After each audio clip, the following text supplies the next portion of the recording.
Halo anak-anakku semua, Assalamualaikum warahmatullahi wabarakatuh. Selamat pagi dan salam sejahtera untuk kita semua. Pada kesempatan pagi hari ini kita akan belajar tentang konsep dasar sejarah. Untuk konsep dasar sejarah, Bapak akan menerangkan tentang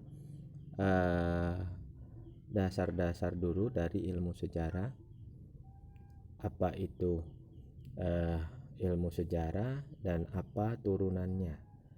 Pada kesempatan ini kita akan belajar dalam kompetensi dasar 3.1 yaitu tentang konsep berpikir dalam sejarah, yaitu meliputi konsep berpikir kronologis. Seperti kita tahu, kronologis adalah mempelajari sejarah itu harus sesuai dengan urutan waktu yang tepat secara runtut. Setiap peristiwa sejarah harus diurutkan sesuai waktu terjadinya. Tujuannya agar tidak terjadi anakronisme dalam sejarah.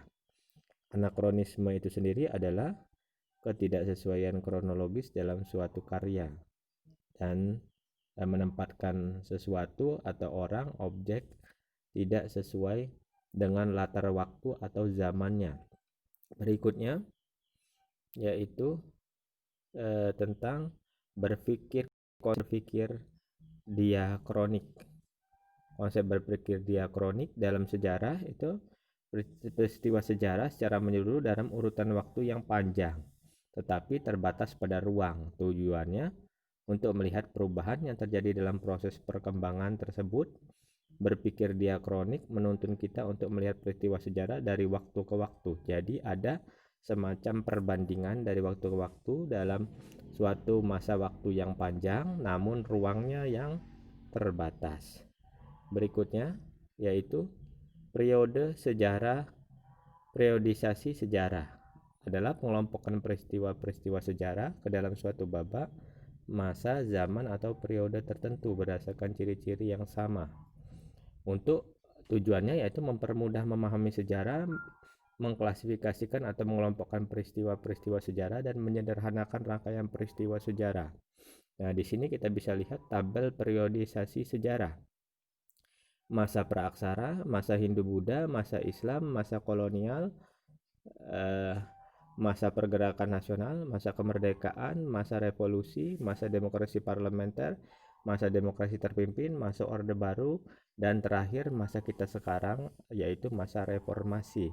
Dan semua ini terangkum dalam 13 kompetensi dasar yang akan kita pelajari dalam mata pelajaran sejarah Indonesia di kelas 10. Berikutnya konsep berpikir sinkronik. Kita lanjut konsep-konsep dasar sejarah yang berikutnya yaitu konsep berpikir sinkronik. Kalau tadi diakronik itu memanjang dalam waktu dan terbatas pada ruang, maka sinkronik adalah terbatas dalam waktu tetapi melebar dalam ruang. Ruang lingkupnya yang lebih luas. Ini untuk memiliki kurun waktu yang pendek. Kurun waktu yang pendek dan terbatas, dia akan mencakup berbagai aspek atau bidang dalam kehidupan.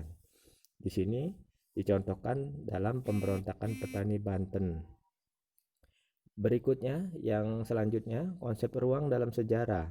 Ruang atau dimensi spasial merupakan tempat terjadinya berbagai peristiwa dalam proses perjalanan waktu. Dengan adanya ruang, suatu peristiwa sejarah dapat dikaji perkembangannya.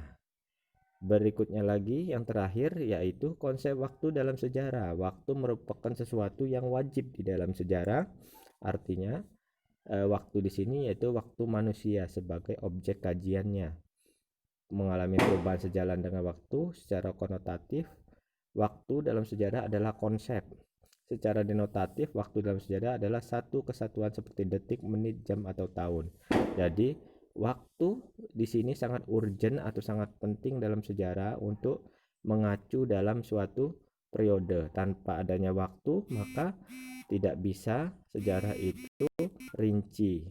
Seperti kita ketahui, setiap kajian sejarah pasti harus menggunakan waktu yang sudah ditentukan sebelumnya. Artinya tidak ada cerita sejarah yang tidak ada batasan ruang dan waktu.